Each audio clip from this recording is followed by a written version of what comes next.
Les agradecemos enormemente este acompañamiento que nos están haciendo para trabajar en la noche de hoy sobre aspectos programáticos del Frente Amplio vinculados esos aspectos a las políticas públicas o políticas sociales.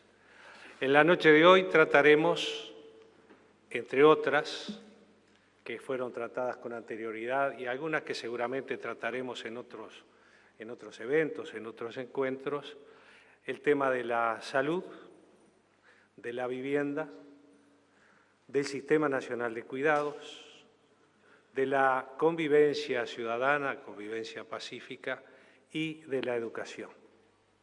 Nos acompañan como panelistas para el tema de salud el profesor Jorge Quián, profesor de pediatría, 2 veces Premio Nacional de Medicina, si no recuerdo mal, 2009 y 2012, sobre el tratamiento de las enfermedades vinculadas a la hepatitis viral y al VIH-Sida en niños y en sus madres.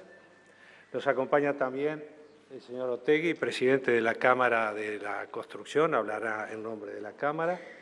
El profesor Fernando Figueira, que se dedicará a hacer una apuesta sobre el tema cuidados. Mr. Jane es consultor sobre los temas de seguridad y criminología. Y en el tema de educación y por videoconferencia lo hará el profesor Fulan, seguramente conocidos por todos ustedes, referente internacional en el tema de educación. En la noche de hoy, entonces, este será el ordenamiento y posteriormente nosotros nos dedicaremos a dar los temas programáticos que están contenidos en el programa precisamente de nuestra fuerza política. Yo le pediría al profesor Quián si tiene la amabilidad de darnos cuál es la visión que se espera en el tema salud de un próximo gobierno nacional. Muchas gracias por la invitación. Me voy a referir fundamentalmente a salud infantil. Y me quiero referir en primer lugar a 2 conceptos básicos relacionados con la infancia y que deben estar en la esencia de las propuestas para un tercer gobierno progresista. En primer lugar, y de acuerdo a los estudios conocidos de las neurociencias, se sabe que gran parte de las características que tendrán los adolescentes y los adultos se determinan durante el embarazo y los primeros 3 años de vida. Está comprobado, y hay muchos estudios sobre el tema, que quienes fueron deseados desde la concepción, que tuvieron un embarazo cuidado, que fueron amamantados, acariciados, estimulados, en suma, queridos y protegidos en esos primeros años de la vida, van a tener en el futuro, en la adolescencia y en la adultez, una mejor comprensión y capacidad intelectual, van a tener menos conflicto con la autoridad, menos conductas de riesgo y menos probabilidad de consumo de sustancias. En segundo término, está muy bien relacionado que la salud de la niñez depende de la educación de la madre.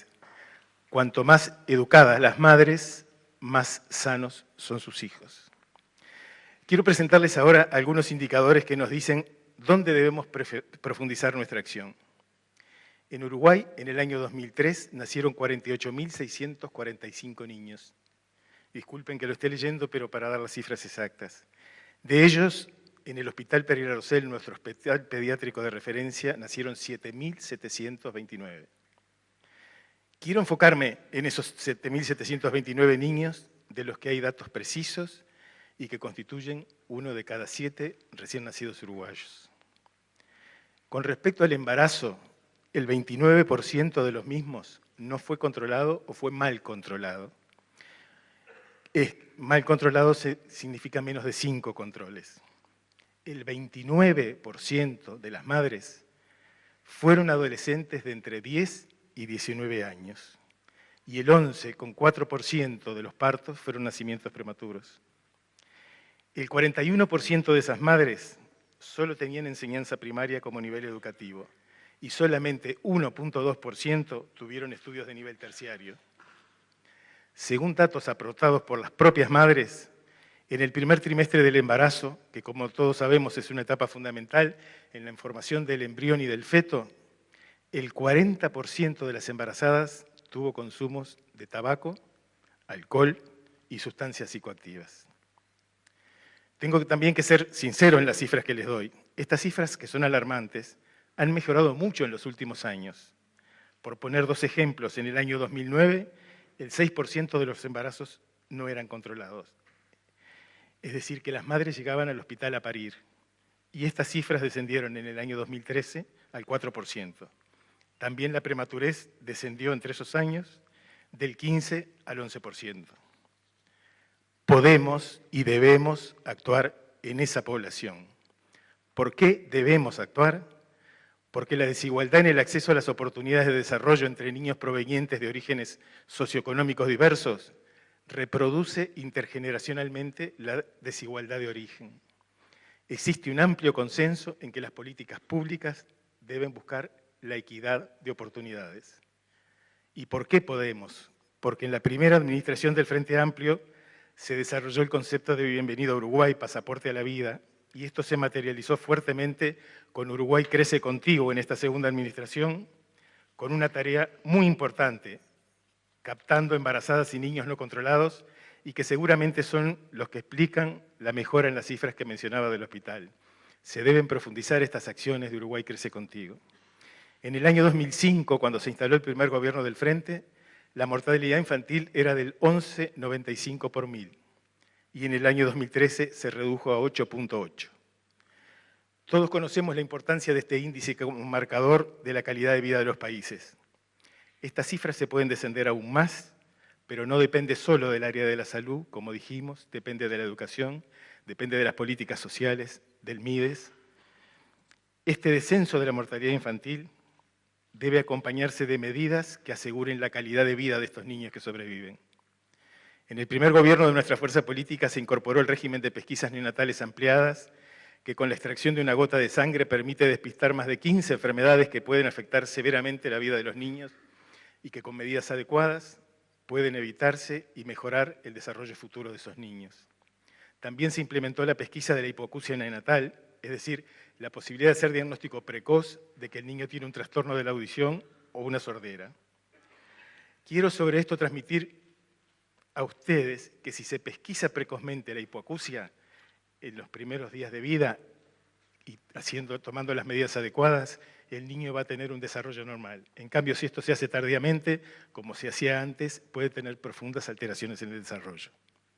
Con respecto a este último punto, el desarrollo infantil, es de suma importancia el diagnóstico precoz de sus desviaciones, más aún en aquellos que pueden tener condiciones que favorezcan las alteraciones del desarrollo, como son la prematurez o la vida en lugares inhóspitos y hacinados. Hay equipos que están trabajando fuertemente en esto y lo están haciendo bien. Me refiero al grupo Serenar, al que habrá que estimular y apoyar fuertemente para que pueda extender su modo de acción a todo el país. En la última Convención Médica Nacional hubo gran apoyo a la creación de centros de referencia, que constituyan lugares en donde determinadas enfermedades complejas, tanto de adultos como de niños, puedan ser tratadas por un equipo sanitario que se dedique al tema, lo que obviamente va a redundar en beneficios para el paciente. Esto en el ámbito de la pediatría puede ser necesario para enfermedades como fibrosis quística, diabetes, o en lo que cada vez con más frecuencia se observa, que es la sobrevida de niños dependientes de tecnología médica y que limitan grandemente la posibilidad de trabajo de sus padres, sobre todo de las madres. Este aspecto de las enfermedades pediátricas deberá ser tenido en cuenta especialmente en la implementación del Sistema Nacional de Cuidados. A su vez, estos centros de referencia, que atiendan niños de todos los subsistemas de salud, harán profundizar realmente el concepto de Sistema Nacional Integrado de Salud. Por último, me voy a referir a una de mis preocupaciones más importantes en el desarrollo de mi profesión. Han existido dos intervenciones sanitarias que son las que más vidas han salvado en la historia de la humanidad. La primera, el acceso al agua potable. La segunda, las vacunas. Nuestro país tiene desde hace muchos años una agresiva política de vacunaciones que los gobiernos del Frente Amplio han seguido impulsando. En nuestra primera administración se incorporaron al certificado de esquema de vacunación la vacuna contra el neumococo y la vacuna contra la hepatitis A. Quiero hacer un comentario sobre esta última, la hepatitis A. En el Uruguay, antes de la introducción de esta vacuna, promedialmente había un trasplante hepático por año que no se realizaba en el país y que tenía un costo aproximado entre 40 y 70 mil dólares. Y que desde el punto de vista humano, si el paciente sobrevivía, lo obligaba a tener una enfermedad de por vida que requiere medicación, que es la enfermedad del trasplante hepático. Quiero transmitir con esto que las vacunas no son un gasto en salud, son una inversión.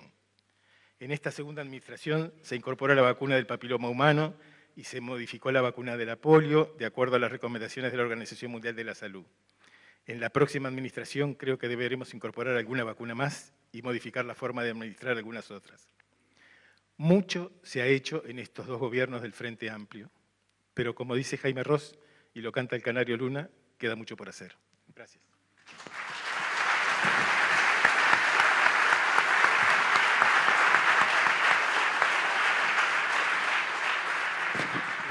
Gracias Jorge. Señor Otegi, un placer escucharlo. Buenas noches. En primer lugar, permítanme agradecer la invitación, doctor Vázquez. Para mí es un gusto estar hoy con ustedes y tratar de compartir brevemente algunas opiniones, comentarios y reflexiones. Voy a leer para no salirme del libreto. En primer lugar, resaltar nuestro respaldo y desde el primer momento a la ley denominada de la vivienda de interés social, a la ley que crea el instrumento de las PPP y a la ley de la promoción de las inversiones. Todas ellas, además de cumplir con el fin específico para el cual fueron aprobadas por el Parlamento Nacional, han tenido, tienen y tendrán una incidencia positiva en los niveles de actividad de nuestro sector, la construcción. Las tres recibieron el apoyo de todos los partidos políticos con representación parlamentaria. Por lo tanto, estamos ante instrumentos inequívocos de políticas de Estado. En nuestra opinión, una política de accesibilidad a una vivienda digna o decorosa debe contar con una batería de instrumentos que tiendan a generar una mayor oferta de viviendas, ya sea con inversión privada o pública, o mediante la asociación de ambas. Son necesarios también los instrumentos que apuntalen y apoyen a la demanda, según sus reales necesidades. No tenemos duda de que para las franjas de ingresos medios y medios altos, los diseños actuales son efectivos y suficientes. En todo caso, las dificultades se concentran en las franjas de ingresos medios bajos y bajos. Es en favor de ellas que se debe actuar con más energía y decisión. El hacer viviendas debe convertirse, además, en el desafío de hacer ciudades confortables, sustentables, amigables y eficientes. No existe posibilidad para un sinnúmero de compatriotas de acceder a una vivienda si desde el Estado no se contribuye en su financiamiento y con subsidios claros, transparentes y explícitos. A la fecha, hay presentadas al amparo de la ley de las BIS unas 10.800 viviendas. Si todas fueran aprobadas y construidas, la renuncia fiscal del Estado rondaría los 170 millones de dólares, facilitando el aumento del patrimonio habitacional nacional en unos 980 millones de dólares. Es, en nuestra opinión, una ley exitosa. Para lograr un efecto sustancial en la generación de soluciones para las franjas de ingresos medios, bajos y bajos, debería plantearse el incursionar por franjas en sumar, por un lado, la aplicación de los beneficios de la mencionada ley y el subsidio parcial al capital en beneficio de la familia adquirente. El presupuesto quinquenal del MODMA y en la presente administración, en términos de producto canasta de vivienda, aumentó en un 35% sobre el anterior. Si quitamos la incidencia de las BID, el resultado, en nuestra opinión, es menor al esperado. Se ha optado por una profundización en los mecanismos de producción, haciendo fuerte hincapié en los programas de ayuda mutua, desestimando otros. La participación de las empresas constructoras nacionales mediante procesos de licitación transparentes y competitivos pasó de representar el 40% de la inversión del BODMA en el año 2009 al 30% en el 2011 y al 7% en 2013. Cerrado el año 2014, nos ubicaremos en el entorno del 12%. La nueva Administración tendrá comprometido su accionar en favor de las políticas de ayuda mutua y por 2 años. En nuestra opinión, se ha dejado un solo camino de acceso a la vivienda nueva para los sectores de menor ingreso. En relación a los asentamientos, solo se podrá tener éxito si se frena drásticamente su multiplicación o expansión. Creemos estar mejor que hace unos años, pero lejos estamos de solucionar el tema. La urbanización de tierras, el ofrecer en propiedad lotes con servicios internos y externos, incluidas las plateas de cimentación, para luego pasar con el debido apoyo por la etapa de la autoconstrucción o la ejecución de un plan de vivienda cáscara, no deberían ser descartados. La movilidad habitacional, garantías para el alquiler, créditos para reforma o mejoras de las viviendas existentes son parte integral de una batería de instrumentos necesarios. No hay posibilidad alguna de dar solución a los temas enumerados sin la participación activa, eficiente y creativa de las empresas constructoras y del capital privado. Tampoco sin la incorporación de tecnologías y productos prefabricados. Solo así lograremos costos accesibles y velocidad en la disponibilidad de los bienes. Es llamativo que las mayores trabas provengan del sector público y en particular de muchas de las oficinas técnicas de arquitectura. En nuestra opinión, estamos asistiendo a una profunda transformación productiva. La ley de la promoción de las inversiones, la existencia de las zonas francas y el desarrollo potente de la agricultura han sido y son instrumentos valiosos para la concreción de una fuerte corriente de inversión. Son más notorias las de capitales extranjeros, pero existe también un volumen importante de capitales nacionales involucrados. En todo caso, mantener esos lineamientos generales y sin sorpresas permitirá que el círculo virtuoso se mantenga, a un ritmo menor, pues el mundo hoy es menos amigable y la región nos presenta un escenario poco confortable. Pero ello ocurrirá si no perdemos de vista que la competitividad, la productividad, la incorporación de tecnologías y equipamientos, la certeza jurídica, el equilibrio en las relaciones laborales sin las imposiciones o desbalances que hoy percibimos, hacen, entre otros aspectos, a la toma de decisiones, se tomen dentro o fuera del país. Si debiéramos elegir algunos ejemplos de políticas exitosas, mencionaríamos sin dudarlo a la apertura a los capitales privados, el área de generación de energía y la de puertos. Aún así, en ambas debemos seguir avanzando. Hace pocas semanas asistíamos a un congreso de la Federación Interamericana de la Industria de la Construcción en la ciudad de Medellín. La integramos cámaras de la construcción de 18 países, de México al sur. Dentro de la evaluación del escenario para los próximos 5 años, expertos de la CAF y del Banco Mundial indicaban y anunciaban que América Latina debía invertir en el desarrollo de sus infraestructuras algo más de 270.000 millones de dólares en los próximos 5 años. En caso de no hacerlo, corre el riesgo de detener y abortar el escenario potencial de crecimiento económico.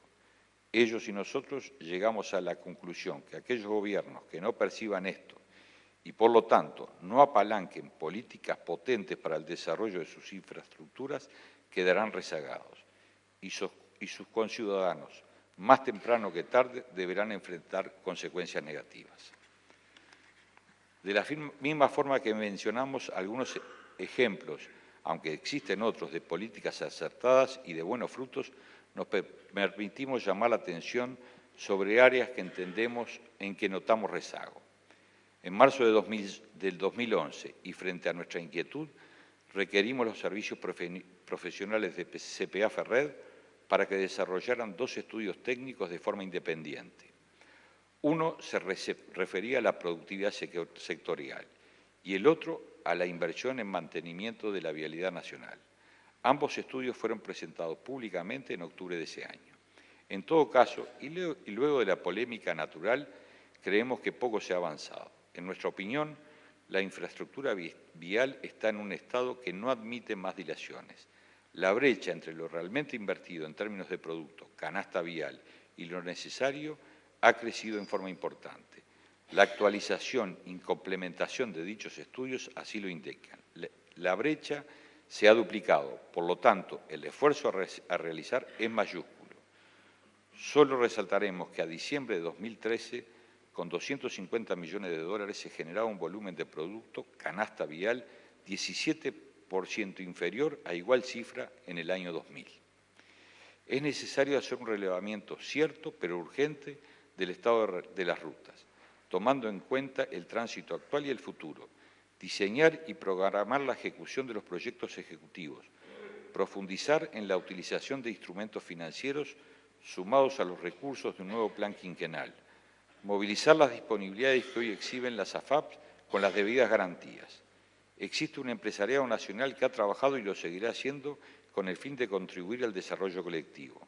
No tememos competir en ningún terreno siempre que se dé en igualdad de condiciones.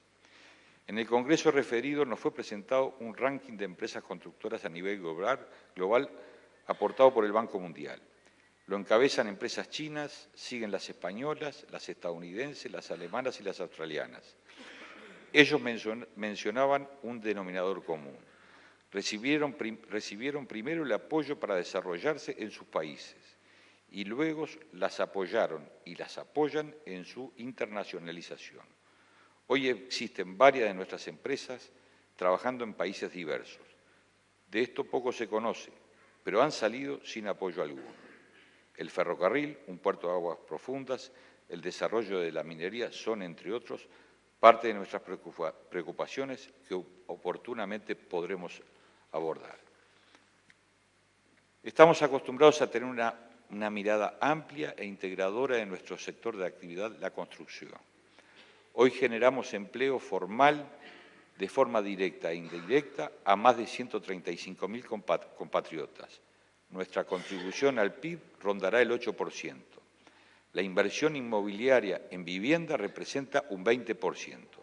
La obra pública, incluidas las empresas estatales, rondarán el 31%. El restante 49% responde a demandas del sector privado ligadas a rubros diversos: turismo, logística, industrial, agroindustrial, agrícola, generación de energía y servicios, entre otros. Hace unas semanas acordamos con CPA Ferrer la creación de un centro de estudios económicos de la industria de la construcción. El mismo será autónomo e independiente de nuestra Cámara. Los profesionales actuantes en su dirección y los diversos equipos técnicos a convocar serán de reconocida solvencia nacional e internacional. Es un desafío importante. Hemos tomado como modelos a los centros de estudio existentes en Chile, México y Brasil. No es una apuesta de corto plazo, por el contrario, pero nuestra industria y el país necesitan y se merecen un instrumento de esa naturaleza.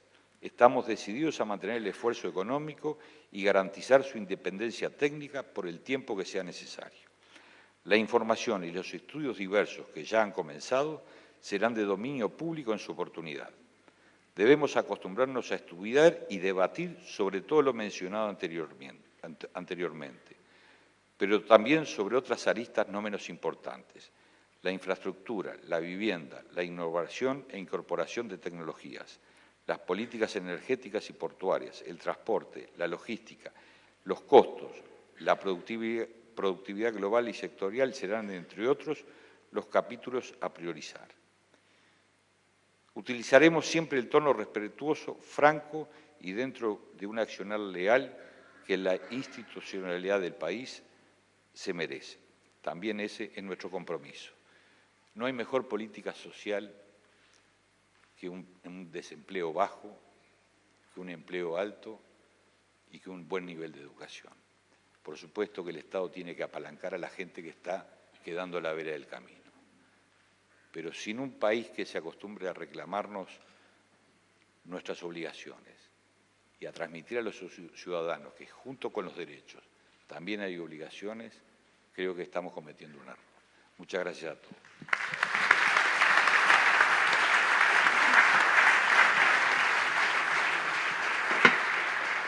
Muchas gracias, señor Otegi. Profesor Figueira, Sistema de Cuidados. Buenas noches a todos y a todos. En primer lugar, muchas gracias por la invitación. Mi trayectoria profesional, mi trabajo me ha llevado en América Latina a la investigación de las dinámicas sociales, del desarrollo social y de las políticas sociales. Recuerdo todavía en el año 2000, cuando realizando una investigación comparada para América Latina, nos apercatábamos con un conjunto de colegas sobre los serios problemas de la dinámica de desarrollo social que venía dándose en Uruguay. Dicho en forma muy simple, Uruguay enfrentaba un proceso de muy marcada infantilización de la pobreza en un contexto de envejecimiento poblacional y sin una producción adecuada de empleo y de crecimiento que permitiera salir de dicha situación. En particular, cuando miramos lo que pasó a partir del 2004-2005 en adelante, es que empiezan correctivos a esa ruta que hubiera transformado al país básicamente en un país inviable e insustentable, desde el punto de vista económico y desde el punto de vista social. ¿Qué fue lo que sucedió? Porque este es el prolegómeno para plantearnos el tema de cuidados como pieza adicional de nuestra arquitectura de protección social. Nos encontrábamos con una situación en donde, hacia el año 2005, 3 de cada 4 niños prácticamente se encontraban en situación de pobreza, en el extremo de la vida entre 0 y 4 años, y en el otro extremo de la vida, en los adultos mayores, además de que habíamos tenido incrementos importantes de la pobreza, teníamos un problema adicional, que era un completo desfinanciamiento del Banco de Previsión Social, que implicaba, por lo tanto, una inyección de recursos, ¿sí?, desde rentas generales permanentes, y que implicaba también, cuando los recursos son escasos, limitaciones para atender otras realidades sociales. 10 años después, cuando observamos la realidad del país, yo ahora, con mis colegas, miro a América Latina y miro a Uruguay y digo, respiro hondo y digo, pasó lo peor. Y dimos vuelta a la página y encaminamos un proceso de desarrollo sustentable. Cuando termine este año, posiblemente la pobreza infantil en Uruguay se va a encontrar en los niveles más bajos desde la apertura democrática. Los niveles de pobreza en adultos mayores también se van a encontrar en los niveles más bajos desde la apertura democrática. Y esto no sucedió porque sí, sucedió porque hubo un conjunto de políticas sociales y un conjunto de definiciones en materia económica que permitieron avanzar en dicha dirección. Quiero nombrarlas porque técnicamente es como debemos hacerlo para entender lo que sucedió y lo que tenemos que hacer. En primer lugar, en materia de infancia, las asignaciones familiares, que hoy prestamos aproximadamente 500.000 asignaciones familiares. En segundo lugar, generamos políticas explícitas de cobertura a la primera infancia, en particular lo que fueron los centros CAIF, que venían de antes y que se expandieron durante el periodo. Y en tercer lugar, un factor sumamente importante al que no se lo considera muchas veces, es que generamos, a partir del crecimiento del orden macroeconómico, empleo y mejoras salariales. El salario mínimo desde el Estado permitió mejorar los salarios de los sectores más desprotegidos, que son además los sectores que cargan sobre sus hombros la reproducción generacional de nuestro país. Y además, el marco económico permitió mejoras salariales por encima de las definiciones básicas de salario mínimo. Y además permitió una incorporación mayor de la mujer al mercado laboral, y en particular de ciertos sectores sociales que previamente no se podían incorporar al mercado laboral. En adultos mayores lo que hicimos fue un incremento diferencial de las jubilaciones y pensiones, que permitieron incrementar notoriamente, ¿sí?, el nivel básico de pensión y de jubilación. Bien, estos son los avances, pero están los cuellos de botella, y eso nos lleva al tema de cuidados. Yo creo que Uruguay enfrenta 2 cuellos de botella en materia de, en primer lugar, prosperidad a futuro y, en segundo lugar, igualdad. Los avances que hemos generado en estos últimos años en prosperidad y los avances que hemos generado en igualdad requieren de una pieza adicional en nuestro sistema de políticas públicas, que es una oferta adecuada de cuidados que generarán nuevas prestaciones en algunos casos y fortalecerán otras prestaciones en otros casos, y que atenderán predominantemente, a mi juicio, a 3 poblaciones. deberían atender a la población de primera infancia, deberían atender a los adultos mayores en situación de dependencia y a los discapacitados. Me quiero detener, ya lo hizo el colega, en el tema de primera infancia, aunque sea mínimamente. La neuropediatría demuestra que los primeros años de vida son absolutamente fundamentales para el futuro. Invertir en cuidados en primera infancia es invertir en educación. ¿Sí? Podemos ponerle un nombre o podemos ponerle el otro, pero esto es invertir en educación cuando vemos la conformación del cerebro de un niño que fue cuidado y un niño que no fue cuidado. Invertir en cuidados en primera infancia es, por lo tanto, definitivamente una inversión económica y, en segundo lugar, la mejor inversión de combate a la desigualdad. ¿Sí? Es allí donde más rinde la igualación de oportunidades. Es allí donde el Estado tiene que plantarse y decir, yo tengo músculo distributivo para modificar la lotería del nacimiento. Estos elementos implican seguir avanzando, más allá de lo que ya hicimos. ¿Qué pasa con los niños de 1, 2 y 3 años? ¿Podemos avanzar en coberturas y en estimulación temprana en estas edades? ¿Qué sucede con el tema de asignaciones familiares, en donde todavía no hemos completado en algunos casos la cobertura adecuada para los niños entre 0 y 4 años en los primeros 2 quintiles de ingresos? Elementos a ser considerados. ¿Vamos a seguir avanzando en las licencias? El tema de las licencias maternales y parentales. Esto forma parte de lo que se define como el sistema de acogida de las nuevas cohortes. El sistema de licencias, el sistema de asignaciones familiares, los cuidados y la estimulación temprana a los niños en la primera infancia. Estos son los elementos en donde el Estado se alía con la familia, ¿sí?, para construir una sociedad plenamente inclusiva. Este elemento, por lo tanto, es fundamental y agregamos otro que se deriva de él y es el siguiente. El cuello de botella al que me voy a referir ahora ya lo vivimos en estos últimos años de crecimiento económico, que es un cuello de botella del mercado laboral. Si seguimos creciendo, vamos a demandar mano de obra, precisamos una más plena incorporación de la mujer al mercado laboral.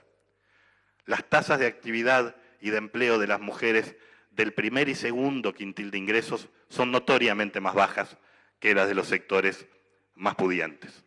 Y ello es porque la carga de reproducción y cuidados que ello implica inhibe su participación en el mercado laboral. Debemos permitir que nuevamente el Estado, en alianza con la familia, permita a que las mujeres de estos sectores en particular se incorporen más plenamente al mercado laboral. Cuidados, por lo tanto, no es solo política social, es también política económica. Por otra parte, en el caso de los adultos mayores, las mejoras monetarias que hemos generado y las mejoras en las soluciones de vivienda que hemos generado deben ser acompañadas de un tema fundamental, que es el tema de la soledad y de la dependencia. Debemos avanzar allí con políticas públicas adecuadas que nos permitan, que le permitan al país hacer dos cosas: otorgar dignidad y vejez activa y plena a los adultos mayores, y por el otro lado, nuevamente aliarse con las familias, para dar respiro a quienes son los cuidadores fundamentales, que son las familias, y que son dentro de las familias las mujeres. Las mujeres, como dice mi colega Alicia Bárcena de la CEPAL, que son mujeres ahora jamón del sándwich, porque terminan de cuidar a los niños y empiezan a cuidar a sus padres, ¿sí? La familia va a seguir siendo un pilar fundamental del cuidado, pero el Estado debe decirles que ellos, los adultos mayores y las familias y mujeres que los cuidan, no están solos, no están solas. Por otra parte, tenemos ya incorporados elementos dentro del Banco de Previsión Social de apoyo a las situaciones de discapacidad. Pero también allí debemos plantearnos la posibilidad de avanzar. La posibilidad de avanzar con sistemas que permitan, sobre todo en los sectores de menores recursos, que nuevamente las personas que hoy cuidan dentro de las familias puedan tener aire, puedan tener respiro, puedan volcarse al mercado laboral. En suma, y para cerrar, cuidados, cuando lo decimos en genérico puede parecer una entelequia, pero cuidados es concretamente que las familias, los hombres y mujeres van tranquilos a trabajar porque sus hijos están cuidados durante 8 horas o durante 4 horas en sistemas de tipo CAIF, ¿sí?, o en 3, 4 y 5 años dentro de lo que es el sistema público. Cuidados es darle licencias adecuadas a mujeres y a hombres para que repartan, ¿sí?, las cargas reproductivas y para que además tener un hijo en los sectores bajos no sea una condena y tener un hijo en los sectores medios no sea tirarse a una pileta sin agua por miedo a perder el trabajo, etc. Cuidados es en concreto eso. Cuidados es en concreto también la teleasistencia para los adultos mayores, las casas diurnas en donde se desarrollan actividades y vejez activa y se atienden aquellos casos de dependencia relativa. Cuidados es la construcción, por lo tanto, de una sociedad más justa, más inclusiva y más amable, pero es también una pieza fundamental de eficiencia económica y de justicia social. Me parece por eso que el próximo gobierno del Frente Amplio debe enfrentar este desafío. Ahora, ¿cómo enfrentarlo? También tiene que tener un elemento de cuidado fundamental.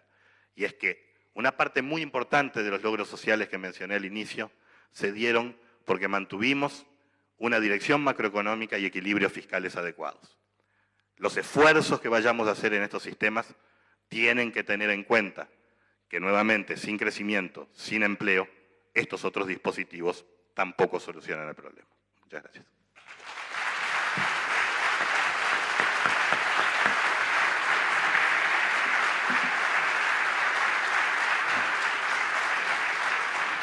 Gracias, profesor Figueira. Mr. Jain, welcome. It's your time. Please. And thank you for the invitation. Buenas tardes y gracias por la invitación. So a little bit of context I think is important before I begin. Creo que es importante hacer un poco de contexto para comenzar. Throughout the 1970s, the 1980s, and into the beginning of the 1990s, A lo largo de los 70, los 80 y a principios de los 90, crime and disorder in New York City were on the rise. el delito y el desorden en los Estados Unidos habían crecido mucho. For example, in 1992, there were over 2,000 murders in New York City. Por ejemplo, en 1992 habían 2.262 homicidios en Nueva York. And there were other problems that the city faced at the same time. Disorder was very high. Habían otros problemas que enfrentaba la ciudad, el desorden particularmente era muy alto. Juveniles were running the streets, assaulting people. El delito juvenil había crecido, los jóvenes iban por las calles, atacaban a las personas, Causing property damage and causing a great deal of fear in the community. causaban daño a la propiedad y aumentaban el miedo en la comunidad. In fact, it was the first time that the United States had been introduced to a term known as wilding.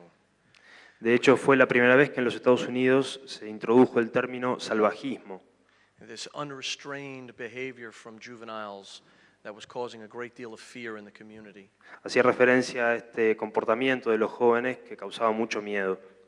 In fact, the term wilding had been ascribed to the Central Park Jogger case, a very famous sexual assault that took place in New York City at that time. De hecho, excuse me, John, a case of... Sexual assault. particularmente hacía referencia a los casos de agresiones sexuales que ocurrieron en Nueva York en ese entonces.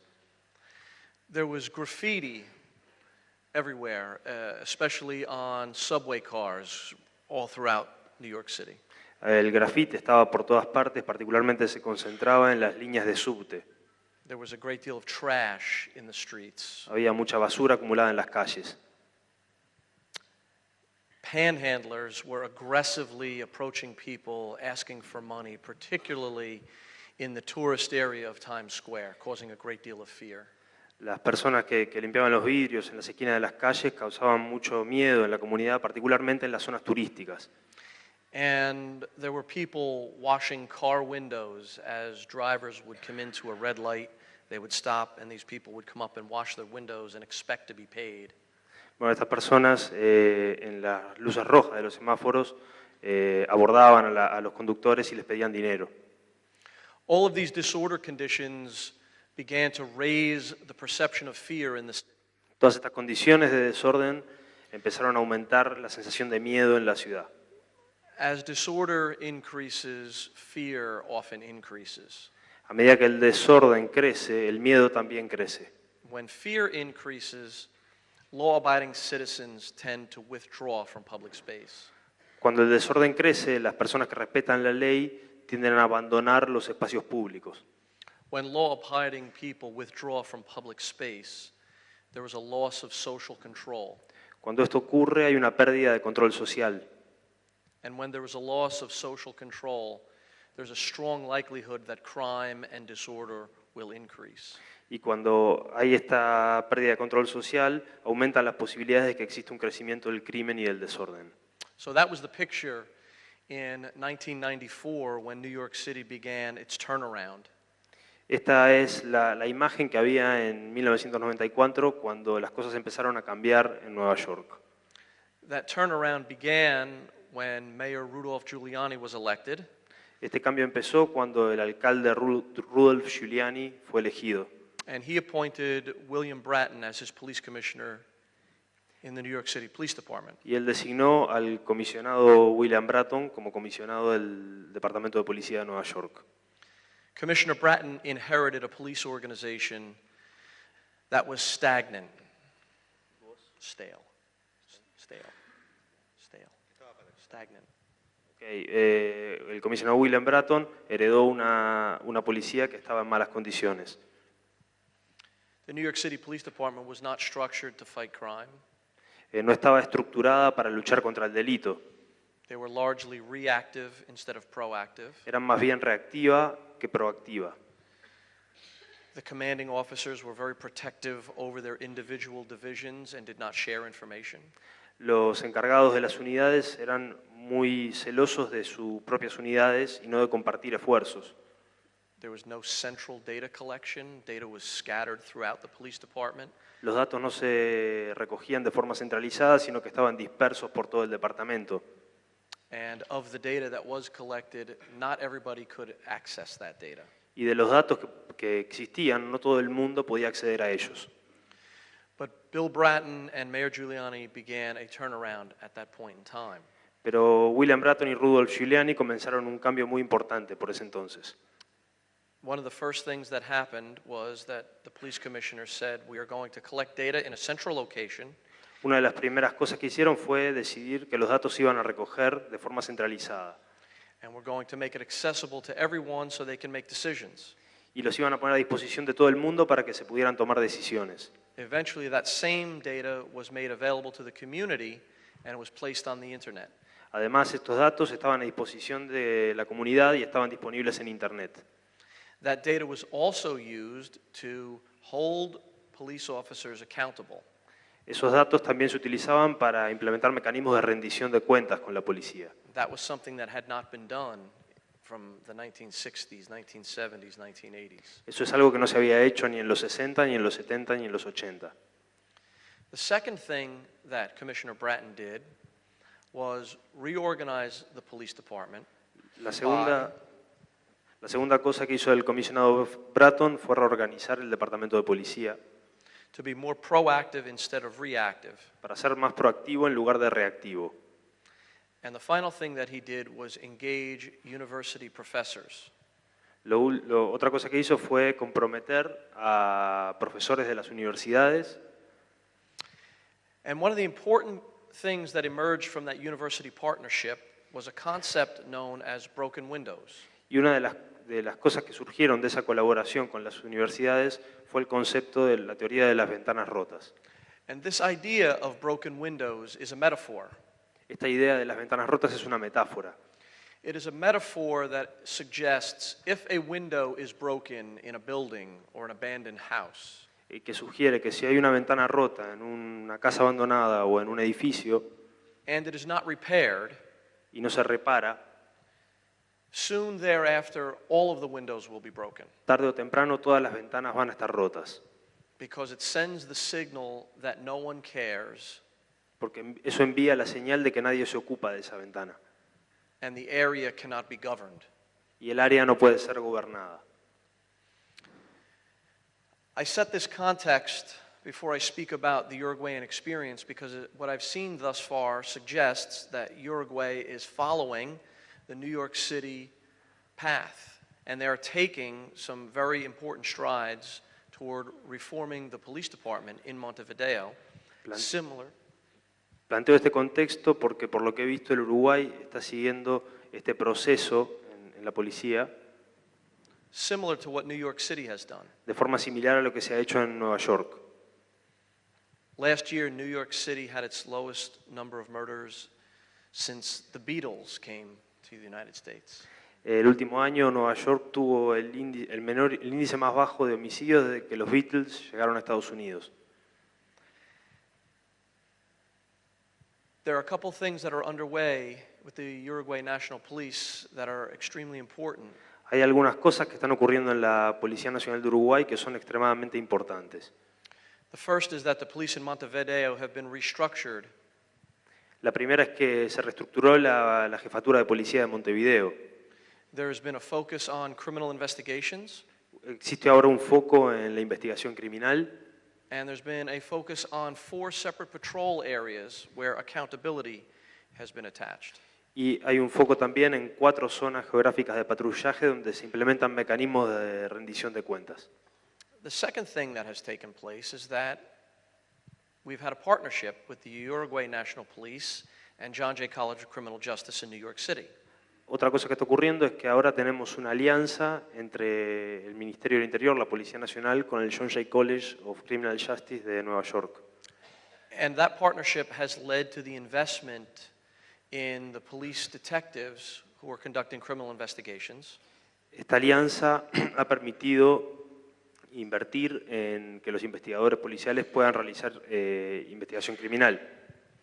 It's also led to the investment of other personnel in the Uruguay National Police who are conducting problem-oriented policing.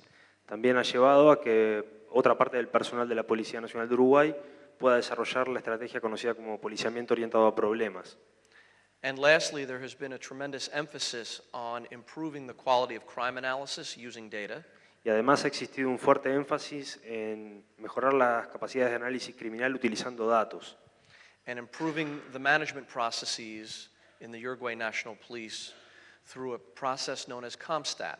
Y mejorar los procesos de liderazgo y toma de decisiones en la Policía de Uruguay a través de un sistema conocido como COMSTAT. And COMSTAT is an acronym COMSTAT es un acronismo which stands for Computer Statistics. que quiere decir estadísticas y computación. The idea that data-driven police management and operations are better served with information. Es la idea de que los datos que llevan a tomar decisiones se pueden utilizar mejor si existe información disponible. So my question is, what do you think of the successes so far that you've seen, and do you plan to continue with it? Entonces mi pregunta es qué piensa usted sobre el éxito alcanzado hasta el momento y si planea continuar con él. Thank you. Muchas gracias.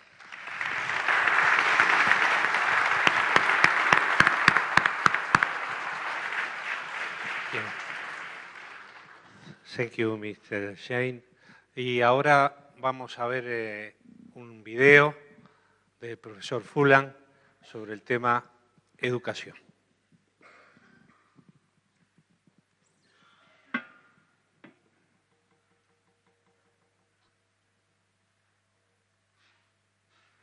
I'm very pleased to be part of the development of the educational improvement in Uruguay that I've been part of what is being developed the last 3 years.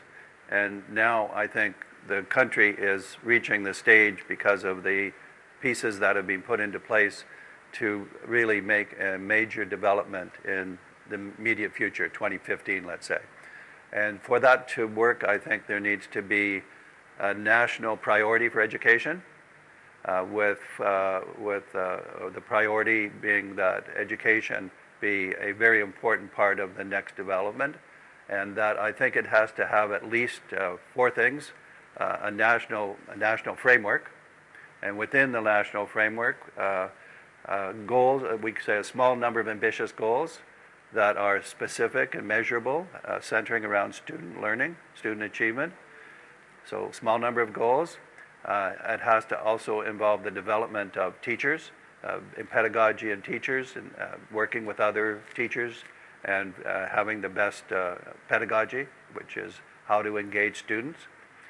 Third part is the assessment system.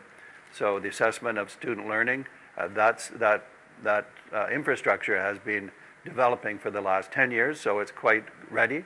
And I think in the assessment system now it needs to be integrated with what I'm describing, so to know the progress of student learning, to be able to give feedback to teachers while they're doing this on math or science or whatever. So the assessment system is very important. And the fourth one is leadership. Teacher leaders, school directors or leaders at the school level, those that are supporting the school, whether the Ministry of Education, such as the supervisors, or the CEBAL, which I'll talk to in a moment, and that leaders at the national level, the president, the minister, so that this priority with this national framework be the guiding plan for the next phase. So that's very important. I think it's ready, and it will, when it gets in place, it will have a very important impact.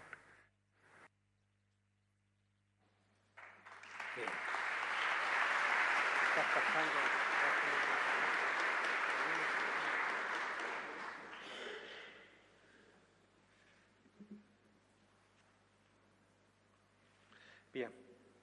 Está liquidado.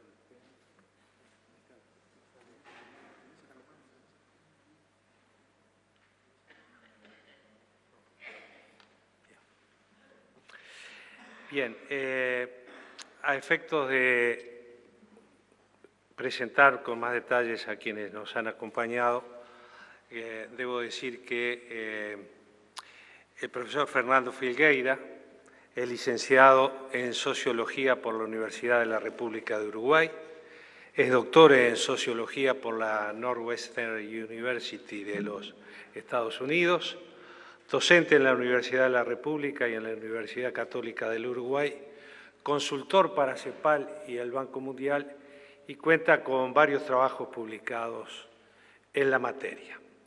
Como decíamos, el profesor Dr. Jorge Quián, médico egresado de la Universidad de la República, especializado en pediatría y cuidados intensivos pediátricos, director del programa de niñez del Ministerio de Salud Pública en el año 2005 al 2010, actual director de la Policlínica de VIH, SIDA Pediátrica y Obstétrica del Hospital Pereira Rosell y supervisor del CTI Pediátrico de la Asociación Española.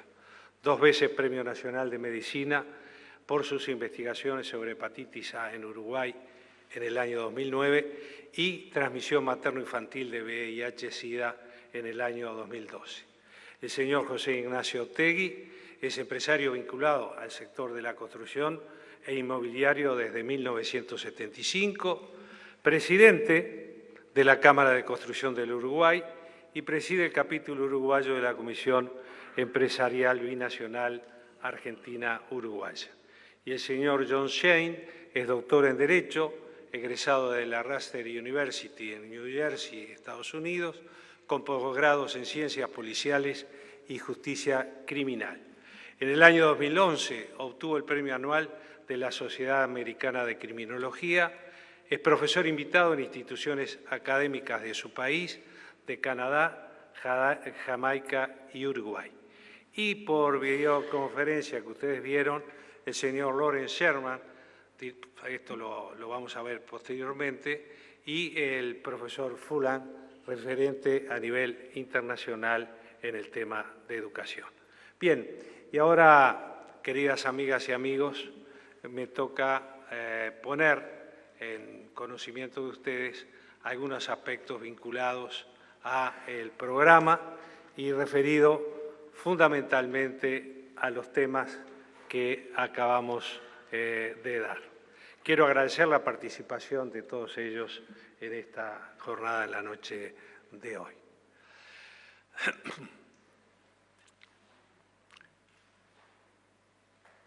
Amigas y amigos, 2 precisiones previas al ingresar en el tema salud.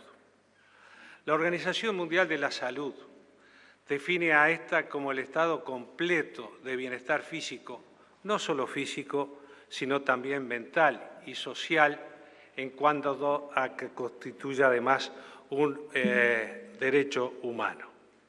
Y en segundo lugar, en el ordenamiento jurídico de nuestro país, la salud e higiene públicas son cometidos esenciales del Estado, inherentes al mismo y vinculados directamente a su soberanía. Por eso, cuando estamos defendiendo a nivel internacional el pleito que nos planteara Philip Morris, mientras ellos defienden un derecho comercial, nosotros estamos defendiendo el derecho sagrado a la salud de nuestra gente.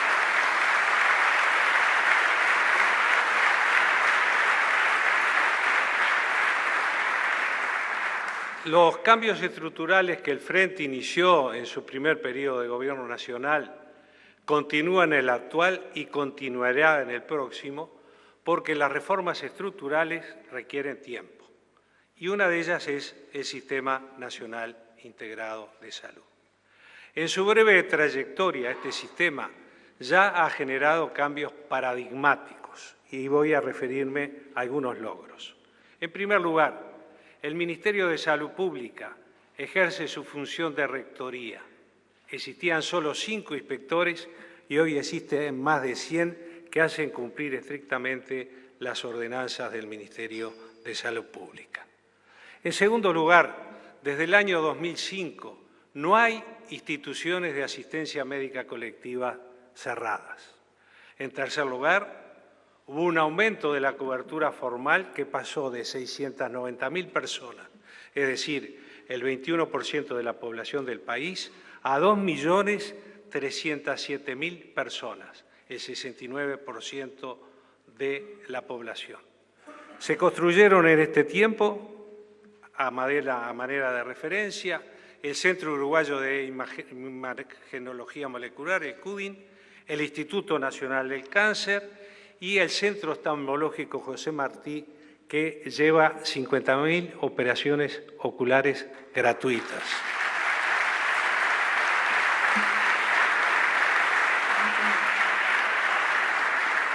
Queremos agradecer profundamente la ayuda, el apoyo invalorable que el pueblo y el gobierno cubano nos dieron en estos logros tan importantes. Hubo también avances sanitarios y tecnológicos, las vacunas a las que ya se refirió el profesor Jorge Quián, los trasplantes. El Uruguay hoy hace trasplantes hepáticos en colaboración entre el Hospital Militar, el Hospital Central de las Fuerzas Armadas y nuestro Hospital de Clínicas, realmente con gran éxito. Se mejoró el equipamiento de los hospitales, hubo mejoras salariales y creación de cargos médicos de alta dedicación. Pero la reforma de la salud tampoco se detiene. Por eso, para el periodo 2015-2020, proponemos y nos comprometemos a modernizar este sistema a través de la utilización de historias clínicas electrónicas, de interconsultas no presenciales por videoconferencia, de capital importancia para el intercambio entre los médicos cuando nos encontramos ante una situación difícil. Esto lo vamos a poder hacer en el momento, in situ, con el enfermo presente, e incorporar adelantos informáticos y tecnológicos. En cuanto a lo institucional, tenemos que mejorar la integración de la red de primer nivel con base territorial y complementariedad. Esto quiere decir que tenemos que actuar en el territorio con más coordinación entre lo público con lo público, en salud estoy hablando, entre lo público y lo privado y entre lo privado y lo privado, para evitar algunos elementos de distorsión del sistema. En segundo lugar, mejorar la gobernanza de todos los organismos que incorporan la participación social mediante la capacitación continua. Estamos convencidos que la participación social, es decir, de los trabajadores de la salud y de los usuarios, es de capital importancia y la vamos a mantener. Pero también vamos a generar instancias de capacitación en administración hospitalaria y en gestión hospitalaria para que los resultados de esa participación sean los más adecuados. Vamos a integrar, lo anunciamos, nos comprometemos y lo llevaremos adelante si es que nos toca ser gobierno, vamos a integrar plenamente al Hospital de Clínicas al Sistema Nacional Integrado de Salud. Y en lo asistencial, mantener la tendencia a la disminución de órdenes y tickets en enfermos crónicos y avanzaremos para fortalecer la atención de la salud a poblaciones rurales, de capital también importancia. Fortalecer la atención a la primera infancia, como fue mencionado ya en este panel, y nos ocuparemos del tema de salud mental, sobre todo para los casos de Alzheimer o para los casos, en fin, que se puedan presentar en estas patologías, con los hogares asistidos, como estaba planteado por parte del profesor Figueira, y también un rubro muy importante que había sido desatendido históricamente en el país y que vamos a insistir para profundizar, como lo ha hecho el actual gobierno del Frente Amplio, la salud bucal de la población. Y tendremos también que trabajar fuertemente en avances formativos de nuestro personal de la salud, impulsar la investigación clínica y apoyar todas las instancias formativas de los profesionales y del personal de la salud. Amigas y amigos, imposible hablar de salud sin cuidados, ni de Sistema Nacional Integrado de Salud sin un Sistema Nacional de Cuidados. Pero no son lo mismo, aunque interactúan. Se complementan e integran en lo que, en nuestra opinión, es la responsabilidad sustancial de las políticas de gobierno. Acompañar a las personas en su ciclo vital, en todo su ciclo vital. La gente no pretende, no quiere que el Estado y el gobierno le resuelvan la vida, pero tampoco quiere vivir en el desamparo. Ni el Estado ni el gobierno pueden garantizar la felicidad de las personas, pero tienen la obligación de acompañar a todos y proteger a los más vulnerables. Y más adelante nos estaremos refiriendo a este tema. Pero ahora quiero abordar el segundo de los enumerados al principio de esta exposición, al tema de la vivienda. Una vivienda se puede construir en poco tiempo, pero construir una política de vivienda, es un proceso de largo aliento cuya evaluación a mediano y largo plazo no es por las llaves entregadas en un año. Más importante que los ladrillos y las llaves es la gente. Y más importante que la cantidad de vivienda es la calidad de la vivienda. La vivienda debe ser digna o no es vivienda. Los 25.000 núcleos básicos evolutivos construidos en la década de 1990, más que soluciones, fueron problemas cuyas consecuencias aún padecen sus presuntos beneficiarios y la sociedad en su conjunto. Del mismo modo, las viviendas de emergencia y los palomares de entonces son hoy las zonas con mayor índice de exclusión social e inseguridad pública, Casaballe, Unidad Misiones, etc. ¿Esto es una peculiaridad uruguaya? No. Chile, pionera en la construcción de viviendas baratas en las décadas de 1980 y 1990, está demoliendo aquellas construcciones para pobres. Nuestra premisa es la vivienda digna, tal como lo establece la Constitución de la República, es un derecho y todos tenemos derecho a una vivienda de calidad. ¿Cuáles son nuestras propuestas? En primer lugar, intensificar, como lo decía muy bien el señor Otegi, el uso del stock de vivienda existente en áreas consolidadas de la ciudad, donde ya hay servicios, donde hay que utilizar mejor los servicios que esas viviendas tienen. Y hacerlo a través de ampliar préstamos para refacción y reforma, para inquilinos esos préstamos o arrendatarios, subsidios, asistencia técnica y educación en el mejor mantenimiento de la vivienda. También debemos mejorar el incremento al acceso al suelo urbano en servicios asociados. El Censo Nacional de Inmuebles del año 2009 se analizó en el mismo 465 hectáreas disponibles, de las cuales 111 no eran aptas. Se adquirieron 97 y hubo una inversión de 50 millones de dólares, más la inversión posterior que habrá que hacer en nuevas viviendas. Hay que incentivar al cooperativismo de vivienda.